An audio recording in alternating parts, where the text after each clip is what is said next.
কখন মৃত্যু হয়েছিল তিলোত্তমার, সঞ্জয় তখন আদৌ আর্জি করেছিল প্রকাশ্যে বিরাট তথ্য। গত 8ই আগস্ট আরজিকরের চার দেওয়ালের ভেতর ঠিক কী ঘটেছিল তা নিয়ে আজও ধোঁয়াশা। সোমবার সঞ্জয় রায়ের সাজা ঘোষণা হলেও অধরা থেকে গিয়েছে বহু প্রশ্নের উত্তর। সেই সঙ্গেই মামলার রায়ের কপি থেকে জানা গিয়েছে বেশ কিছু তথ্য। ঠিক কোন সময় মৃত্যু হয়েছিল তিলোত্তমার, সেই সময় কি আর্জি করেছিলেন দোষী সঞ্জয় রায়, শিয়ালদহ আদালতের বিচারক নিজের রায়ের কপিতে তুলে ধরেছেন সেসব কথা। কখন মৃত্যু হয়েছিল আরজিকরের নির্যাতিতার, আরজিকর মামলার রায়ের কপি থেকে জানা গিয়েছে শুনানি চলাকালীন চিকিৎসক অপূর্ব দাস আদালতে দাঁড়িয়ে বলেছিলেন ময়নাতদন্তের সময় তিলোত্তমার পাকস্থলী থেকে 185 গ্রাম আংশিক হজম হওয়া খাবার পাওয়া গিয়েছিল। সেসব বিশ্লেষণ করে তিনি জানিয়েছিলেন ময়নাতদন্ত হওয়ার 19 ঘন্টা আগে তরুণী চিকিৎসকের মৃত্যু হয়ে থাকতে পারে। উল্লেখ্য, 9ই আগস্ট সন্ধ্যা 6টা 10 থেকে 7টা 10 মিনিটের মধ্যে তিলোত্তমার ময়নাতদন্ত হয়েছিল। জানা যাচ্ছে এই প্রসঙ্গে দিল্লি এইমসের একজন বিশেষজ্ঞ দাবি করেছিলেন প্রথম গ্রাস মুখে দেওয়ার 10 মিনিট পর থেকেই পাকস্থলী ফাঁকা হওয়ার কাজ শুরু হয়ে যায়।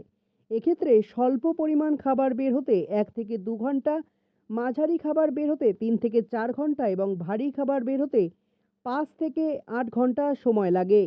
কার্বোহাইড্রেট পাকস্থলী থেকে তাড়াতাড়ি বেরিয়ে যায়, প্রোটিন বের হতে একটু বেশি সময় লাগে এবং ফ্যাট বের হতে সবচেয়ে বেশি সময় নেয়। বিশেষজ্ঞদের মতে মিশ্র খাবার পুরোপুরি পাকস্থলী থেকে বের হতে 4 থেকে 5 ঘন্টা সময় নেয়।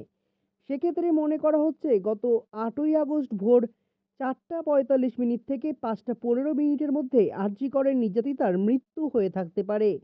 এদিকে হাসপাতালের সিসিটিভি ফুটেজ অনুযায়ী ঘটনার রাত 4টে 3 মিনিট 31 সেকেন্ডে সেখানে প্রবেশ করেছিলেন দোষী সঞ্জয় রায়। 4টে 31 মিনিট 40 সেকেন্ড নাগাদ সেখান থেকে বেরিয়ে যান তিনি। অর্থাৎ নির্যাতিতার মৃত্যুর সম্ভাব্য সময়ের 15 মিনিট থেকে 45 মিনিট আগেই ঘটনাস্থল ছেড়ে বেরিয়ে গিয়েছিল সঞ্জয়। এদিকে ঘটনার রাতে তিলোত্তমার সঙ্গে ডিনার করা চিকিৎসক গোলাম আজম ও অর্ক সেন দাবি করেছিলেন সেদিন রাত 11:30টায় আশেপাশে তারা ডিনার শুরু করেছিলেন। গোলামের দাবি ছিল 12টা 45 মিনিট নাগাদ তাদের খাওয়া শেষ হয়েছিল। অন্যদিকে অর্ক দাবি করেন ডিনার শেষ হয়েছিল রাত 1টা 15 মিনিট নাগাদ। অর্থাৎ দুজনের বয়ানে এক্ষেত্রে অসঙ্গতি রয়েছে। অন্যদিকে আরজি করের দোষী সঞ্জয় রায় দাবি করেছিলেন 8ই আগস্ট ভোর 4টের আশেপাশে একজন রোগীকে খুঁজতে সেখানে গিয়েছিলেন তিনি। এরপর পুরুষ ওয়ার্ডের একটি বেডে শুয়ে পড়েন। সঞ্জয় একথা দাবি করলেও তার বয়ানের সপক্ষে কোনো সাক্ষী আদালতে পেশ করেননি তার আইনজীবী। ফলে তার দাবি মানেনি আদালত। শেষ অবধি তাকে দোষী সাব্যস্ত করে আমৃত্যু কারাদণ্ড এবং জরিমানার নির্দেশ দেন বিচারক।